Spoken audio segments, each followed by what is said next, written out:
بسم اللہ الرحمن الرحیم۔ السلام علیکم ورحمۃ اللہ وبرکاتہ۔ یقیناً تمام تعریفیں اللہ کے لیے ہیں، ہم اس کی تعریف بیان کرتے ہیں اور اسی سے مدد کے طلبگار ہیں۔ میں گواہی دیتا ہوں کہ اللہ کے سوا کوئی معبود برحق نہیں۔ ناظرین، آج ہم سیرت ابراہیم علیہ السلام کے تیسرے حصے کے ساتھ آپ کی خدمت میں حاضر ہوئے ہیں۔ گزشتہ ویڈیو میں ہم نے حضرت ابراہیم علیہ السلام کے بچپن، نبوت اور تبلیغ دین کے متعلق بات کی تھی۔ اس کے ساتھ ہم نے ان تکالیف کے متعلق بھی بتایا جو آپ علیہ السلام نے دین حق کی تبلیغ کے راستے میں برداشت کی، اور کس طرح آپ کو نمرود نے آگ میں پھینکا اور اللہ پاک نے اس آگ سے آپ علیہ السلام کی حفاظت فرمائی۔ آج اس تیسرے حصے میں ہم حضرت ابراہیم علیہ السلام کی ازواج اور اولاد کے متعلق بات کریں گے کہ آپ نے کتنی شادیاں کی، آپ کی ازواج کون کون سی تھیں، اور اللہ پاک نے آپ کو کتنی اولاد سے نوازا، اور آپ کے کتنے بچے دین حق کی راہ پر چلے، اور آپ علیہ السلام کا بنی اسرائیل سے کیا تعلق ہے۔ ان تمام باتوں کے بارے میں جاننے کے لیے ویڈیو کو آخر تک ضرور دیکھیے گا، اسے اسکپ مت کیجیے گا۔ اور اگر آپ نئے آئے ہیں ہمارے چینل نور اسلامک پر تو سب سے پہلے چینل کو سبسکرائب ضرور کیجیے۔ ناظرین، مسلسل 40 دن تک آتش کدہ نمرود میں رہنے کے بعد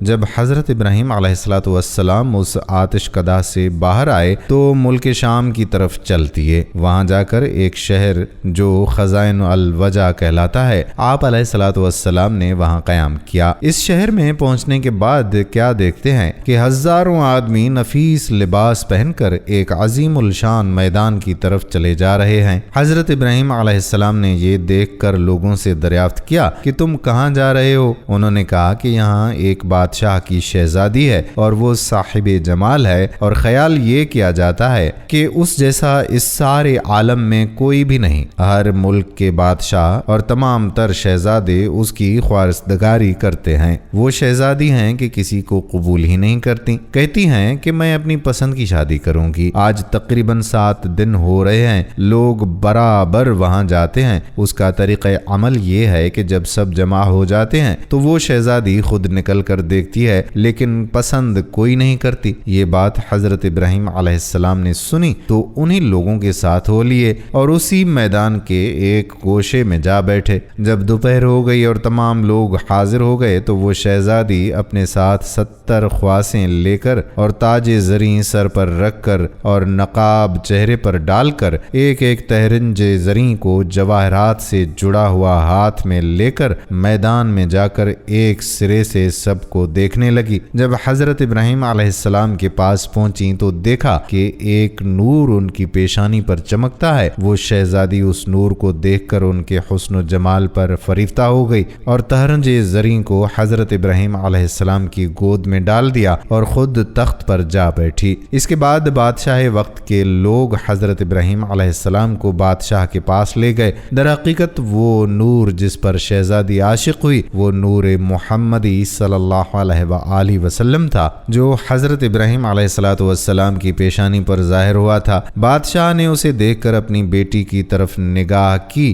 اور کہا کہ اے بیٹی، نیک شوہر تو نے پایا مگر مرد غریب ہے، کچھ فائدہ نہیں۔ سب امراء نے مل کر حضرت ابراہیم علیہ السلام سے اس کی شادی کر دی اور تمام رسومات بادشاہ نے ادا کی اور سارے شہر میں خوشی و خرمی ہوئی۔ یہ بھی بعض روایتوں میں معلوم ہوتا ہے کہ سارا خاتون اور حوا علیہ السلام کے جیسا نہ کوئی حسن و جمال میں ہوا اور نہ کبھی ہوگا۔ ناظرین، تاریخ میں حضرت ابراہیم علیہ السلام کی پہلی زوجہ حضرت سارہ کے متعلق مختلف روایات ملتی ہیں، جن میں سے ایک آپ کے سامنے پیش کی ہے۔ دوسری روایت کے متعلق آپ حضرت ابراہیم علیہ السلام کی خالہ زاد تھیں، جبکہ ایک تیسرے مورخ نے چچا زاد بھی لکھا ہے۔ جناب سارہ علیہ السلام بے شمار معنوی اور اخلاقی فضائل و کمالات کی حامل خاتون تھیں، اور قضاء الہی پر صبر و تحمل کے ساتھ راضی رہنا ان کی اہم خصوصیت تھی، اور خدا پر اعتماد و بھروسہ، عبادت و ریاضت میں خلوص اس خدا پرست خاتون کی دوسری صفتیں تھیں۔ اگرچہ آپ علیہ السلام شادی سے پہلے ایک بہت ہی مالدار خاتون تھیں، لیکن حضرت ابراہیم علیہ السلام سے شادی کے بعد بے پناہ مصائب اور آلام برداشت کرنے پڑے، اور اس راہ میں نہایت صبر و تحمل اور خدا پر مکمل اعتماد کے ساتھ زندگی میں پیش آنے والی مشکلات کو سر کیا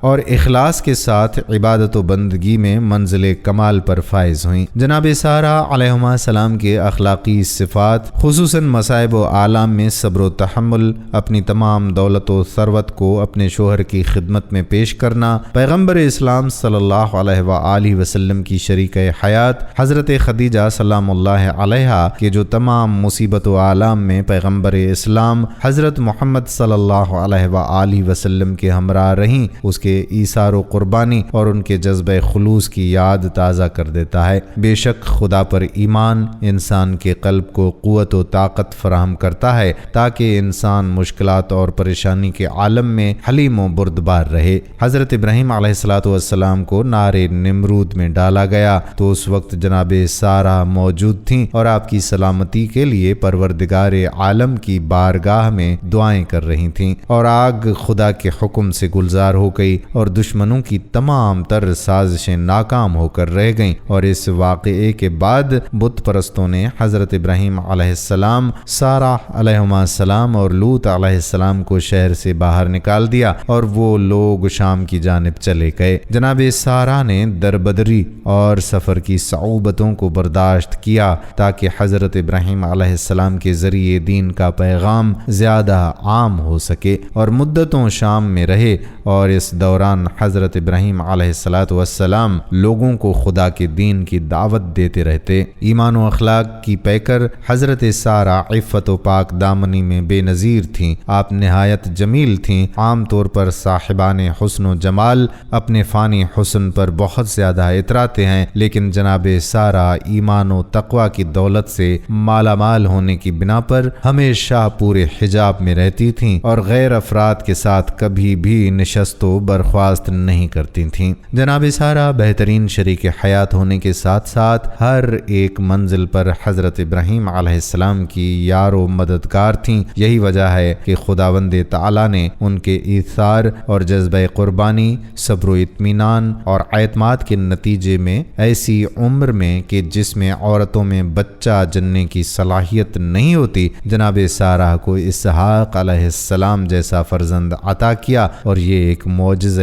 الہی تھا، ورنہ علمی اعتبار سے بھی اسے کوئی قبول نہیں کر سکتا کہ ایک عورت 90 سال کی عمر میں ماں بن سکتی ہے۔ حضرت ابراہیم علیہ السلام اور جناب سارہ بہت زیادہ مہمان نواز تھے۔ جناب سارہ علیہ السلام کی ہمیشہ یہی کوشش رہا کرتی تھی کہ تمام نیک امور بالخصوص مہمان نوازی میں حضرت ابراہیم علیہ السلام کے شانہ بشانہ رہیں۔ ایک دن حضرت ابراہیم علیہ السلام اور سارہ علیہ السلام کے یہاں مہمان آئے، لیکن یہ عام مہمان نہیں تھے بلکہ خدا تعالیٰ کے فرشتے تھے جو انسانی شکل و صورت میں حضرت سارہ اور حضرت ابراہیم علیہ السلام کے مہمان ہوئے تھے۔ حضرت ابراہیم علیہ السلام نے فوراً ہی مہمانوں کی خاطر و تواضع کے لیے اسباب فراہم کیے اور بہترین بھنا ہوا بچڑے کا گوشت لائے۔ حضرت سارہ علیہ السلام نے بھی کھانا تیار کرنے میں اپنے شوہر نامدار کا ہاتھ بٹایا اور خوشی خوشی مہمانوں کے سامنے کھانا پیش کیا، لیکن مہمانوں کا حضرت ابراہیم علیہ السلام کے گھر آنے کا مقصد انہیں بشارت و خوشخبری سنانا تھا۔ وہ لوگ بڑھاپے کے عالم میں خداوند عالم کے فضل و کرم سے صاحب اولاد ہوئے، ایسا فرزند جس کا سارا مدتوں سے انتظار کر رہی تھیں، اور اس طرح فرشتوں نے جناب سارہ کو ایک عظیم فرزند حضرت اسحاق علیہ السلام کی خوشخبری سنا دی۔ حضرت سارہ نے جیسے ہی ماں بننے کی خبر سنی تو کہا، اب میرے یہاں بچہ ہوگا جبکہ میں بوڑھی ہوں اور میرے شوہر بھی بوڑھے ہو چکے ہیں، یہ تو بالکل عجیب سی بات ہے۔ فرشتوں نے کہا کہ کیا تمہیں حکم الہی میں تعجب ہو رہا ہے؟ اللہ کی رحمت اور برکت تمہارے گھر والوں پر ہے، وہ قابل حمد اور صاحب کرامت ہے۔ اور پھر پروردگار عالم نے حضرت سارہ علیہ السلام کو ایک عظیم فرزند حضرت اسحاق کی شکل میں عطا فرمایا۔ حضرت اسحاق علیہ السلام جناب یعقوب علیہ السلام کے والد ماجد ہیں، اور حضرت یعقوب علیہ السلام انبیاء بنی اسرائیل، حضرت موسیٰ علیہ السلام، حضرت داؤد علیہ السلام، حضرت سلیمان، زکریا، حضرت عیسیٰ، حضرت یحییٰ علیہ السلام اور دوسرے انبیاء علیہ السلام کے جد امجد ہیں۔ شادی کے چند ماہ کے بعد حضرت ابراہیم علیہ السلام نے مصر کی طرف جانے کا قصد کیا۔ بی بی سارہ نے کہا کہ میں بھی تمہارے ساتھ چلوں گی اور بغیر تمہارے میری زندگی محال ہے، لہٰذا مجھ کو بھی اپنے ہمراہ لے چلو۔ حضرت ابراہیم علیہ السلام نے فرمایا کہ تمہارا باپ تمہیں نہیں چھوڑے گا۔ حضرت سارہ خاتون بولیں کہ میرے باپ کی قدر تمہارے وجود کے سامنے میرے نزدیک کچھ بھی نہیں، اگر چھوڑے گا تو ٹھیک ہے، ورنہ بے حکم اس کے تمہارے ساتھ چلوں گی، کیونکہ تمہارے بغیر میری زندگی محال اور وبال ہے۔ پھر حضرت سارہ خاتون نے اپنے باپ سے رخصت مانگی، اس نے ان کو اجازت دے دی۔ تب حضرت ابراہیم علیہ السلام حضرت سارہ کو لے کر شہر سے نکلے، اور اللہ تعالیٰ کا حکم بھی یہی تھا۔ راستے میں کچھ لوگوں نے کہا کہ اے حضرت ابراہیم علیہ السلام، مصر کا بادشاہ بہت ظالم ہے، وہ عورتوں کی خواہش بہت رکھتا ہے، اور بالخصوص عروس نو کا بہت زیادہ شائق ہے، اور بہت جلد اس کی طرف مائل ہو جاتا ہے۔ اس کے راستے پر 10 آدمی متعین رہتے ہیں، جو کوئی مال و اسباب مصر لے جاتا ہے تو اس کو پکڑ کر اس سے اس کا مال محصول کر لیتے ہیں، اور اگر کوئی سوداگر عورت کو ساتھ لے جاتا ہے تو وہ اس عورت کو اس سے چھین لیتا ہے۔ یہاں سے حضرت ابراہیم علیہ السلام کی دوسری شادی کی ابتدا ہو رہی ہے۔ یہ سن کر حضرت ابراہیم علیہ السلام اندیشہ کرنے لگے، کیونکہ حضرت ابراہیم علیہ السلام ناموس میں بزرگ تھے، اور حضرت سارہ خاتون کے برابر حسینہ سارے جہان میں کوئی عورت نہیں تھی۔ اس راہ کے سوا جانے کی کوئی دوسری راہ بھی نہ تھی۔ حضرت ابراہیم علیہ السلام نے ایک صندوق بنا کر حضرت سارہ خاتون کو اس میں چھپا کر قفل لگا دیا، اور صندوق کو اونٹ پر کسوا دیا۔ جب شہر میں جا پہنچے تو محصول والے آ کر صندوق کھولنے لگے تاکہ اس کی جنس دیکھ کر اس کے موافق اس کا محصول لیں۔ اس پر حضرت ابراہیم علیہ السلام نے فرمایا، صندوق مت کھولو، اس کا محصول جو ہوگا وہ میں دوں گا۔ اگر تم یہ چاہو تو صندوق کے وزن کے برابر سونا چاندی بھی لے لو تو بھی تم کو دے دی جائے گی۔ یہ سن کر ان لوگوں کو اور بھی زیادہ اشتیاق ہوا کہ نامعلوم اس میں کیا چیز ہے، ضرور کھولنا چاہیے۔ چنانچہ انہوں نے بالاسرار اس صندوق کو کھولا تو دیکھتے کیا ہیں کہ ایک انتہائی حسین و جمیل عورت اس صندوق میں بیٹھی ہے، جس کا ثانی اگر تلاش کیا بھی جائے تو ملنا ناممکن۔ جب محصول والے حضرت ابراہیم علیہ السلام اور حضرت سارہ خاتون کو بادشاہ کے نزدیک لے گئے تو بادشاہ ملعون نے پوچھا کہ یہ عورت تمہاری ہے؟ حضرت ابراہیم علیہ السلام نے بادشاہ کو جواب دیا کہ وہ اسلامی جواب تھا۔ آپ علیہ السلام نے فرمایا کہ یہ میری بہن ہے۔ بیوی کو بہن کہنا سابقہ شریعت میں درست تھا۔ یہ جواب سن کر اس ملعون نے کہا کہ تم اپنی بہن کو مجھے دے دو۔ تب حضرت ابراہیم علیہ السلام نے فرمایا کہ وہ اپنی ذات کی مالک ہے۔ سارہ خاتون نے کہا کہ پناہ مانگتی ہوں میں اللہ تعالیٰ سے۔ وہ ملعون یہ سن کر ہنسا اور حکم کیا کہ ان کو حمام میں لے جاؤ اور نہلا دھلا کر اور لباس فاخرہ پہنا کر خوشبو سے معطر کر کے میرے پاس لے آؤ۔ ملعون کے حکم پر ایسا ہی کیا گیا۔ اللہ تعالیٰ نے حضرت جبرائیل علیہ السلام کو بھیجا کہ پردہ حضرت ابراہیم علیہ السلام کی آنکھوں سے اٹھا دیں تاکہ حضرت ابراہیم علیہ السلام وہ تمام گفتگو جو ملعون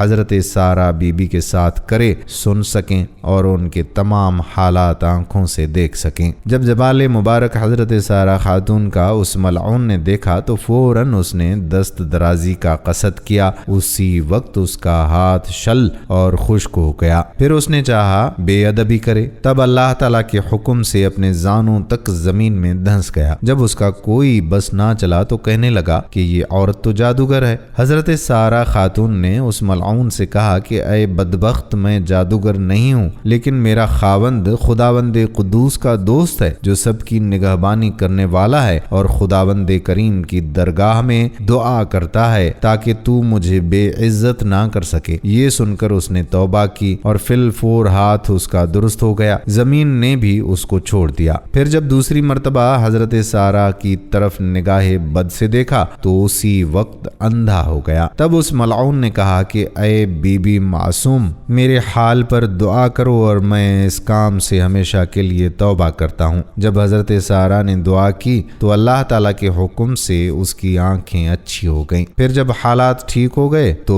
غلبہ شیطانی سے عہد شکنی کرنی چاہی کہ حضرت سارہ پر دست دراز ہوں تو اس وقت تمام بدن اس کا خشک اور شل ہو گیا اور پھر آنکھیں جاتی رہیں۔ پھر کہنے لگا، اے بی بی پاک دامن، میرے واسطے اپنے خدا سے دعا کیجئے۔ حضرت سارہ بولیں، اے بدبخت، یہ دعا میری نہیں بلکہ میرے شوہر جو میرے ساتھ ہیں ان کی دعا ہے، جو خداوند کریم کے دوست ہیں، اگر وہ چاہیں تو تجھے معاف کریں یا نہ کریں۔ تب اس نے کہا کہ حضرت ابراہیم علیہ السلام کو یہاں لاؤ۔ اس کے بلانے پر جب حضرت ابراہیم علیہ السلام وہاں تشریف لے گئے تو اس ملعون نے کہا کہ اے ابراہیم علیہ السلام، مجھے معاف کیجئے، میں نے آپ پر بڑا ظلم کیا ہے اور میں اب توبہ نصوح کرتا ہوں۔ حضرت ابراہیم علیہ السلام نے اس بادشاہ سے کہا کہ یہ میرے حکم سے نہیں، یہ سب خداوند قدوس کے حکم سے ہوتا ہے جو تمام جہان کا رب و مالک ہے۔ دیکھو خدا کی مرضی کیا ہے، اسی کے مطابق کرنا ہوگا۔ اسی وقت حضرت جبرائیل علیہ السلام نے آ کر فرمایا کہ اے ابراہیم، خدا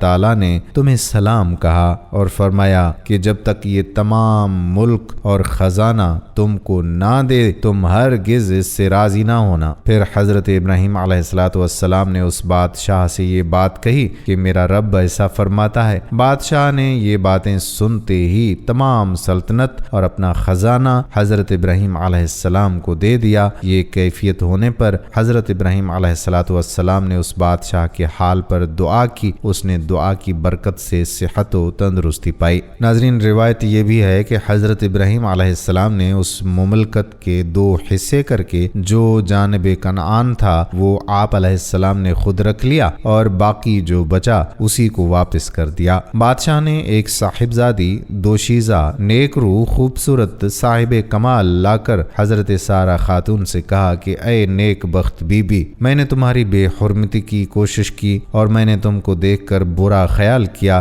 تمہارے عفو معاف کے شکرانے میں یہ بی بی ہاجرہ تمہیں کو دیتا ہوں اور جو گناہ مجھ سے ہوئے معاف کیجیے۔ حضرت ابراہیم علیہ السلام حضرت سارہ خاتون اور بی بی ہاجرہ کو لے کر کنعان کو چلے۔ راستے میں حضرت سارہ اپنا حال جو بادشاہ کے ہاں گزرا تھا وہ بیان کرنے لگیں۔ حضرت ابراہیم علیہ السلام نے کہا کہ اے سارہ، تم خاطر جمع رکھو، اب کچھ اندیشہ مت کرو، اللہ تعالیٰ نے اپنے فضل و کرم سے میری آنکھوں کے سامنے پردہ غیب اٹھا دیا۔ جو باتیں تجھ پر گزرتی تھیں مجھ پر سب ظاہر ہو جاتی تھیں، اور جو تم کرتی تھی اور کہتی تھی سو وہ میں دیکھتا اور برابر سنتا تھا۔ بعد اس کے حضرت سارہ نے بی بی ہاجرہ کو حضرت ابراہیم علیہ السلام کی خدمت میں دے دیا۔ راوی کہتے ہیں کہ تیسری یا چوتھی بار میں وہ پکار اٹھا اور اپنے درباریوں سے کہا کہ تم میرے پاس کسی انسان کو نہیں لائے ہو۔ پھر اس نے حضرت سارہ کو عزت و احترام سے رخصت کیا، بلکہ ایک خادمہ یعنی حضرت ہاجرہ علیہ السلام بھی ان کی خدمت میں پیش کی۔ کئی محققین کے مطابق حضرت ہاجرہ بادشاہ کی لونڈی نہیں بلکہ بیٹی تھیں۔ حضرت سارہ حضرت ہاجرہ علیہ السلام کو ساتھ لے کر حضرت ابراہیم علیہ السلام کے پاس تشریف لائیں تو دیکھا کہ وہ نماز میں مصروف تھے۔ فارغ ہو کر بیوی سے سوال کیا کہ کیا ہوا؟ حضرت سارہ علیہ السلام نے جواب دیا کہ اللہ نے کافر کے مکر کو رد کر دیا، فاجر کی برائی کو اس کے سینے میں دفن کر دیا۔ اس واقعے کے بعد حضرت ابراہیم علیہ السلام دوبارہ فلسطین منتقل ہو گئے۔ ادھر مصر سے نکلے ہوئے 10 سال کا عرصہ گزر چکا تھا، لیکن حضرت سارہ اولاد کی نعمت سے اب تک محروم رہیں، حالانکہ اللہ تعالیٰ نے حضرت ابراہیم علیہ السلام سے اولاد دینے کا وعدہ فرمایا تھا۔ حضرت سارہ خاتون نے حضرت ابراہیم علیہ السلام سے کہا کہ مجھے تو اولاد کی طرف سے نا امیدی ہو چکی ہے، آپ ہاجرہ سے نکاح کر لیجئے کہ اللہ تعالیٰ نے اولاد دینے کا وعدہ فرمایا ہے تو شاید اسی سے کوئی اولاد ہو۔ حضرت ابراہیم علیہ السلام نے حضرت سارہ کی خواہش کے موافق حضرت بی بی ہاجرہ سے نکاح کر لیا۔ اللہ تعالیٰ کی شان کہ 1 سال کے بعد ہی ان کے بدن سے حضرت اسماعیل علیہ السلام پیدا ہوئے۔ بحوالہ کتاب ازواج الانبیاء۔ حضرت سارہ کی وفات کی تھوڑی مدت کے بعد حضرت ابراہیم علیہ السلام ایک اور عورت کو اپنے نکاح میں لائے جس کا نام قطورہ یا قنطورہ تھا، جس کے بطن سے 6 لڑکے پیدا ہوئے۔ حضرت ابراہیم علیہ السلام نے ایک اور عورت سے بھی نکاح کیا جس کا نام حجرہ تھا۔ ذکر کردہ کتاب میں اس بیوی کا نام حجون یا حجین بھی لکھا گیا ہے۔ اس کے بطن سے حضرت ابراہیم علیہ السلام کے 7 بیٹے پیدا ہوئے، بحوالہ کتاب ازواج الانبیاء۔ ناظرین، اللہ تعالیٰ نے اس نکاح کے سال بعد ہی حضرت حاجرہ کے بطن سے حضرت اسماعیل علیہ السلام کو پیدا فرمایا۔ بعد ازاں حضرت ابراہیم علیہ السلام اللہ تعالیٰ کے حکم سے حضرت حاجرہ اور نومولود بیٹے کو لے کر فلسطین سے نامعلوم منزل کی جانب چل دیے۔ حضرت ابراہیم علیہ السلام اپنی اور اپنے لخت جگر کے ساتھ صحراؤں، پہاڑوں اور میدانوں کو عبور کرتے ہوئے ایک ایسی وادی میں پہنچ گئے جہاں دور دور تک چرند پرند تھے اور نہ ہی کوئی پانی کا نام و نشان تک تھا۔ لیکن حیران کن طور پر اس وادی کے درمیان ایک بوڑھا درخت نہ جانے کب سے اپنے مکینوں کا منتظر تھا۔ حضرت ابراہیم علیہ السلام نے اپنی اہلیہ کو اور دودھ پیتے معصوم جان جگر سمیت دونوں کو درخت کے نیچے بٹھا دیا، کھجور کا تھیلا ان کے حوالے کیا اور پانی کا مشکیزہ پاس رکھ دیا اور کچھ کہے بغیر ہی واپسی کے لیے پلٹ گئے۔ حضرت حاجرہ علیہ السلام نے جب یہ دیکھا تو لپک کر دامن پکڑ لیا، بولیں اے ابراہیم علیہ السلام، ہمیں اس دشت بیابان میں چھوڑ کر کہاں جا رہے ہیں؟ حضرت حاجرہ علیہ السلام کے بار بار فریاد کرنے پر بھی آپ علیہ السلام خاموش ہی رہے۔ انہوں نے عرض کیا،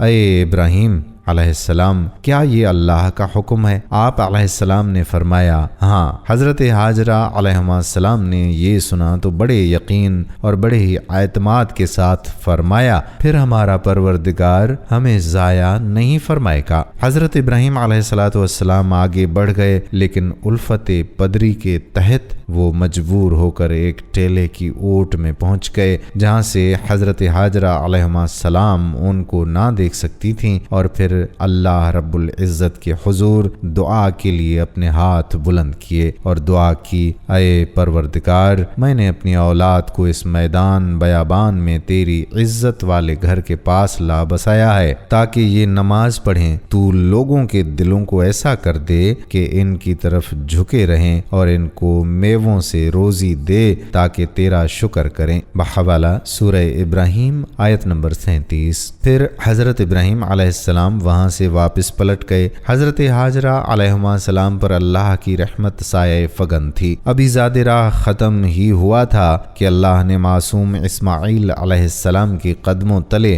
آب زمزم جاری کر دیا۔ حضرت عبداللہ بن عباس رضی اللہ تعالی عنہ سے روایت ہے کہ حضور اکرم صلی اللہ علیہ وآلہ وسلم نے فرمایا کہ اللہ پاک حضرت اسماعیل علیہ السلام کی والدہ پر رحمت فرمائے، اگر وہ پانی سے چلو نہ بھرتی، اسے بہنے دیتی تو وہ ایک بہتے ہوئے چشمے کی صورت اختیار کر لیتا۔ ناظرین، کچھ ہی عرصہ گزرا تھا کہ بنو جرہم کا قبیلہ حضرت حاجرہ علیہ السلام کی اجازت سے وہاں آ کر آباد ہو گیا، اور پھر اللہ رب العزت نے جلد ہی اس غیر آباد وادی کو شہر میں بدل دیا۔ حضرت حاجرہ اور حضرت سارہ کے درمیان رقابت کا ذکر حدیث مبارکہ میں بھی موجود ہے۔ اس واقعے کو صحیح بخاری میں حضرت عبداللہ ابن عباس رضی اللہ تعالی عنہما کی روایت سے نقل کیا گیا ہے۔ واقعے کی تفصیل یہ ہے کہ حضرت سارہ رضی اللہ تعالی عنہا، جو کہ حضرت ابراہیم علیہ السلام کی زوجہ تھیں، انہوں نے حضرت ابراہیم علیہ السلام کی خدمت میں حضرت حاجرہ رضی اللہ تعالی عنہا کو بطور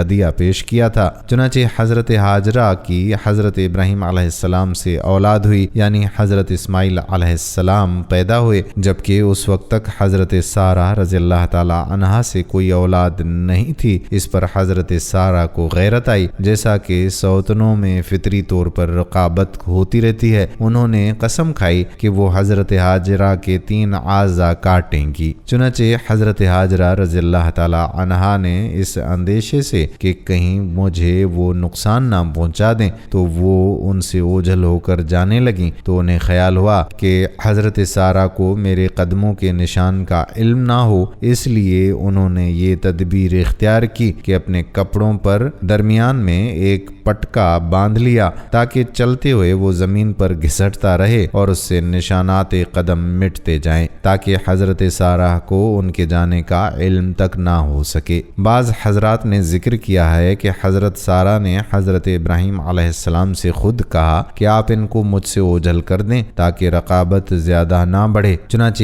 حضرت ابراہیم علیہ السلام نے صورتحال کی سنگینی دیکھتے ہوئے بحکم خداوندی حضرت ہاجرہ علیہما السلام اور ان کے نومولود بیٹے حضرت اسماعیل علیہ السلام کو شام سے لے کر روانہ ہو گئے اور بیت اللہ کے قریب لا کر بسا دیا۔ ناظرین، آپ علیہ السلام کی باغ کی ازواج اور اولاد کے متعلق تاریخ کی کتابوں میں کچھ زیادہ موجود نہیں ہے۔ آپ کی 2 ازواج کا ذکر ہی زیادہ ملتا ہے، جن کے متعلق ہم آپ کو تفصیل سے ابھی بتا چکے ہیں۔ اسی طرح سے اولاد میں سے بھی زیادہ ان دونوں کی اولاد کا ذکر موجود ہے جن کو نبوت کے اعلیٰ مقام سے بھی نوازا گیا۔ حضرت ابراہیم علیہ السلام کی عمر مبارک 100 برس اور آپ علیہ السلام کی اہلیہ حضرت سارہ کی عمر 90 سال تھی جب ان کے ہاں حضرت اسحاق علیہ السلام پیدا ہوئے۔ ان دنوں حضرت ابراہیم علیہ السلام ملک شام میں رہائش پذیر تھے، جبکہ بڑے صاحبزادے حضرت اسماعیل علیہ السلام 14 سال سے مکہ مکرمہ میں اپنی والدہ حضرت ہاجرہ علیہ السلام کے ساتھ مقیم تھے۔ ایک دن اللہ تعالیٰ نے فرشتوں کی ایک جماعت کو زمین پر بھیجا تاکہ وہ قوم لوط پر عذاب الہی نازل کر دیں جو حد سے گزر چکی تھی۔ یہ فرشتے پہلے حضرت ابراہیم علیہ السلام کے پاس آئے اور انہیں اللہ تعالیٰ کی جانب سے ایک سعادت مند بیٹے کی خوشخبری سنا دی۔ چونکہ حضرت سارہ علیہ السلام بوڑھی تھیں،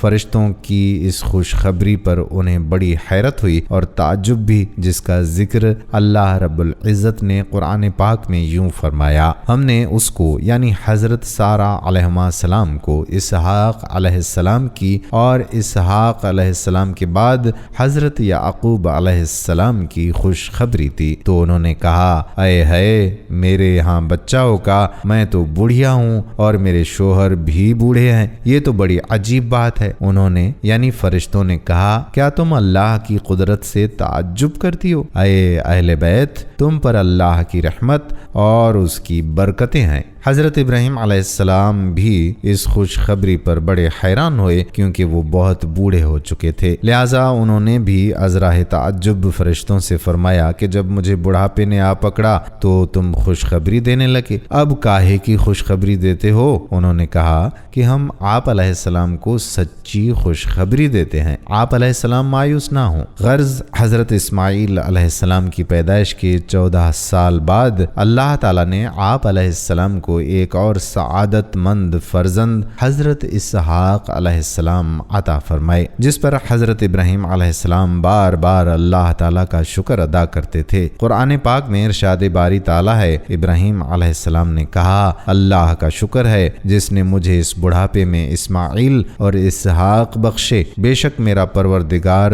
دعاؤں کو سننے والا ہے۔ حضرت اسحاق علیہ السلام کی پیدائش اسی سال ہوئی جس سال حضرت ابراہیم علیہ السلام اور حضرت اسماعیل علیہ السلام اللہ کے گھر خانہ کعبہ کو تعمیر کیا۔ حضرت اسحاق علیہ السلام کے نبی ہونے کی گواہی خود قرآن کریم میں دی گئی ہے۔ اللہ تعالیٰ نے ارشاد فرمایا: اور ہم نے ان کو اسحاق علیہ السلام کی بشارت بھی دی کہ وہ نبی اور نیکوکاروں میں سے ہوں گے، اور ہم نے ان پر اور اسحاق علیہ السلام پر برکتیں نازل کی تھیں، اور ان دونوں کی اولاد میں صالح لوگ بھی ہیں اور اپنے آپ پر صریح ظلم کرنے والے یعنی گنہگار بھی۔ حضرت اسحاق علیہ السلام کو اللہ تعالیٰ نے نبوت عطا فرمائی اور آپ علیہ السلام کی اولاد بنی اسحاق کہلائی۔ بعد ازاں بنی اسرائیل میں جتنے بھی نبی پیدا ہوئے سب کے سب آپ علیہ السلام ہی کی نسل سے تھے۔ چنانچہ قرآن مجید فرقان حمید میں اللہ رب العزت فرماتا ہے: اور ہم نے انہیں اسحاق علیہ السلام اور یعقوب علیہ السلام بخشے اور ان کی اولاد میں پیغمبر پیغمبری اور کتاب مقرر کر دی اور ان کو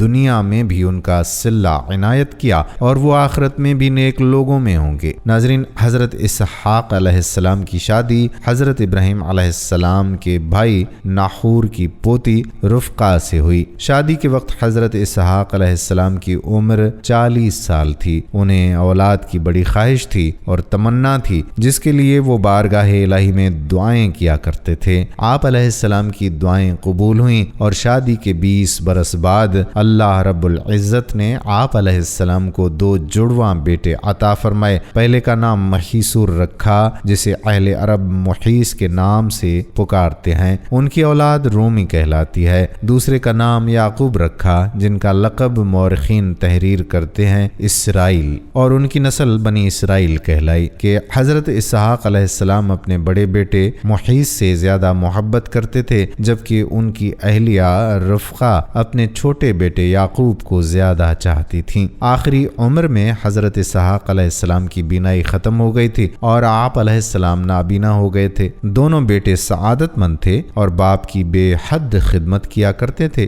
بڑا بیٹا محیس شکار کا شوقین تھا اور عموماً شکار کا گوشت لا کر والد کو کھلایا کرتا تھا، جس کے بدلے اسے خوب دعائیں ملتی تھیں۔ ایک دن کا واقعہ ہے کہ حضرت اسحاق علیہ السلام کا شکار کا گوشت کھانے کو دل چاہا تو انہوں نے محیس سے اپنی خواہش کا اظہار کیا۔ وہ والد صاحب کے لیے شکار کی تلاش میں نکل کھڑا ہوا۔ ادھر والدہ نے جب یہ سنا تو چھوٹے بیٹے یعقوب علیہ السلام سے کہا کہ بیٹا، کیا ہی اچھا ہو کہ تم محیس کے آنے سے پہلے بکری ذبح کر کے کھانا والد کو پیش کر دو، اس طرح تمہیں دعائیں مل جائیں گی۔ حضرت یعقوب علیہ السلام نے والدہ کی ہدایت پر عمل کیا اور جلدی سے بکری کا گوشت بھون کر والد کی خدمت میں پیش کر دیا۔ نابینا والد نے کھانا تناول فرمایا اور دعائیں دیں کہ اللہ تمہارے مرتبے کو بلند فرمائے اور تمہاری نسل میں انبیاء اور بادشاہ پیدا فرمائے، تمہیں کشادہ رزق اور اولاد کثیر عطا فرمائے۔ کچھ دیر کے بعد بڑے صاحبزادے شکار کا گوشت لے کر خدمت اقدس میں حاضر ہوئے اور تناول فرمانے کی درخواست کی، جس پر حضرت اسحاق علیہ السلام کو بڑا تعجب ہوا۔ وہ گویا ہوئے، اے بیٹے، یہ کیا ہے؟ محیس نے کہا، یہ وہ شکار کا گوشت ہے جس کی آپ علیہ السلام نے مجھ سے فرمائش کی تھی۔ حضرت اسحاق علیہ السلام نے مزید حیران ہو کر فرمایا، وہ تو تم کچھ دیر پہلے مجھے کھلا چکے ہو۔ اب محیس کے حیران ہونے کی باری تھی۔ بولے، ابا جان، میں تو ابھی شکار کا گوشت لے کر آپ علیہ السلام کی خدمت میں حاضر ہوا ہوں، اس سے پہلے تو میں نہیں آیا۔ حضرت اسحاق علیہ السلام سمجھ گئے کہ وہ چھوٹے بیٹے حضرت یعقوب علیہ السلام لائے ہوں گے، چنانچہ آپ علیہ السلام نے محیس کے لائے ہوئے کھانے کو بھی تناول فرمایا اور اسے دعا دی کہ تمہاری نسل سرسبز و شاداب زمین پر خوب پھلے اور پھولے، ان کے پھلوں اور رزق میں اللہ خوب برکت فرمائے۔ محیس کو اپنے بھائی یعقوب علیہ السلام کا سبقت لے جانا اور پہلے دعائیں لے لینا سخت ناگوار گزرا اور وہ یعقوب علیہ السلام کے دشمن بن کر ان کی جان کے در پہ ہو گئے۔ والدہ نے جب محیس کے غم و غصے کو دیکھا تو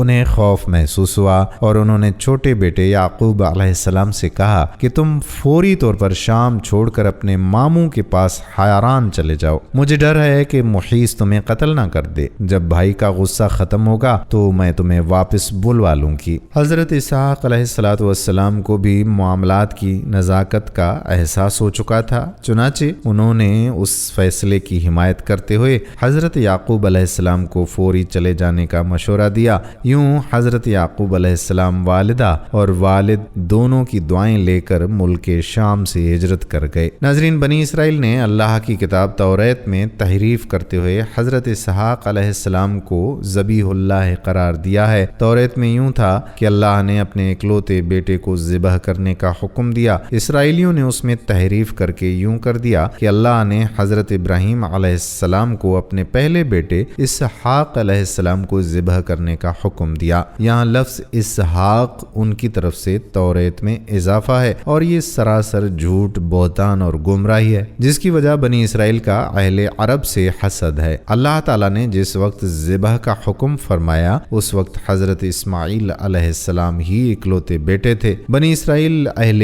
عرب سے اس لیے حسد کرتے ہیں کہ اہل عرب حضرت اسماعیل علیہ السلام کی نسل سے ہیں اور ان میں سب سے افضل عظیم المرتبت اللہ کے آخری پیغمبر حضرت محمد صلی اللہ علیہ وآلہ وسلم بھی ہیں۔ بنی اسرائیل کی شدید خواہش ہے کہ وہ عظیم المرتبت اور جلیل القدر شرف اور مرتبہ جو مسلمانوں کو ملا ہے اسے غلط قرار دے کر خود سے منسوب کر لیں، اور اپنے اسی مذموم اور جھوٹے منصوبے کی خاطر انہوں نے اللہ کی کتاب توریت میں بھی تبدیلی کر ڈالی۔ تفسیر ابن کثیر میں واقعہ بیان کیا گیا ہے کہ ایک یہودی عالم حضرت عمر بن عبد العزیز رحمۃ اللہ علیہ کے زمانے میں مسلمان ہوا تو انہوں نے اس سے پوچھا کہ حضرت ابراہیم علیہ السلام کے کون سے بیٹے کو ذبح کرنے کا حکم ہوا تھا؟ اس نے جواب دیا کہ امیر المومنین اللہ کی قسم وہ اسماعیل علیہ السلام ہی تھے، اور یہودی بھی اس بات کو خوب جانتے ہیں، لیکن عربوں سے حسد کی وجہ سے وہ کہتے ہیں کہ ذبح کرنے کا حکم اسحاق علیہ السلام کے بارے میں تھا، نہ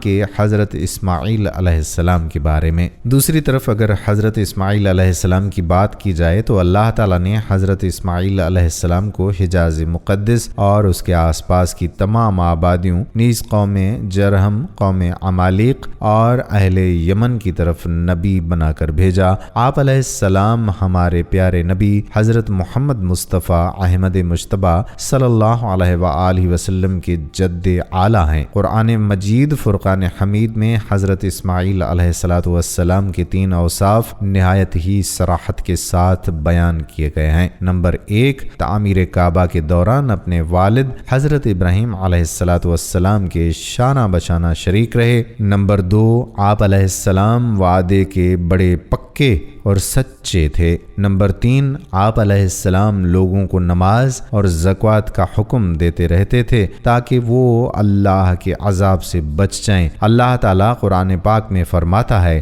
اے نبی صلی اللہ علیہ وآلہ وسلم، کتاب میں اسماعیل علیہ السلام کا بھی ذکر کیجئے، بے شک وہ وعدے کے سچے اور ہمارے بھیجے ہوئے نبی تھے، اور وہ اپنے گھر والوں کو نماز اور زکوٰۃ کی تعلیم دیتے تھے، اور وہ اپنے پروردگار کے ہاں پسندیدہ یعنی برگزیدہ تھے۔ حضرت اسماعیل علیہ السلام کی دوسری اہلیہ سیدہ بنت مزاز سے آپ علیہ السلام کے 12 لڑکے ہوئے، سب کے سب اپنی قوم کے سردار بنے اور ہر ایک نے الگ الگ بستیاں آباد کیں۔ ان کی اولاد اتنی کثیر تعداد میں بڑھی کہ حجاز سے نکل کر شام، عراق اور یمن تک پھیل گئی۔ محمد بن اسحاق رحمۃ اللہ علیہ نے حضرت اسماعیل علیہ السلام کے بیٹوں کے نام یوں ذکر کیے ہیں: نابت، قیدار، ادبیل، میشا، مسما، معاش، دوما، عدد، وطور، نبش، تیما اور قیدما۔ اہل کتاب نے اسی طرح یہ نام اپنی کتابوں میں ذکر کیے ہیں۔ حجاز مقدس یعنی مکہ مدینہ کے تمام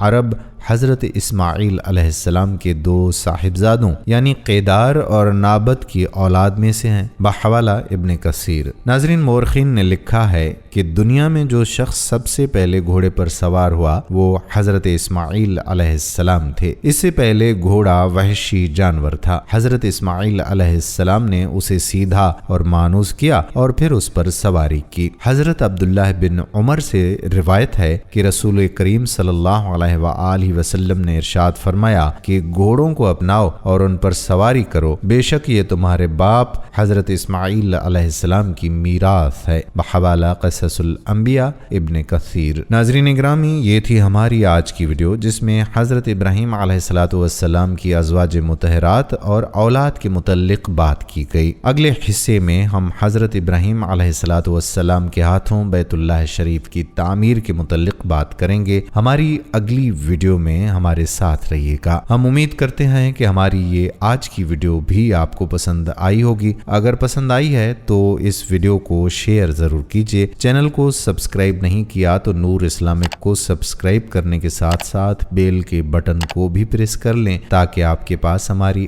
آنے والی ویڈیوز کا نوٹیفیکیشن بر وقت ملتا رہے۔ سبسکرائب کے ساتھ ساتھ ہماری ویڈیو کو لائک بھی کریں۔ اپنی قیمتی رائے کا اظہار کمنٹ سیکشن میں ضرور کیا کریں۔ کمنٹس میں آپ اپنے سوالات بھی ہم تک پہنچا سکتے ہیں۔ اللہ تعالی آپ کو اپنی حفظ و امان میں رکھے، آمین۔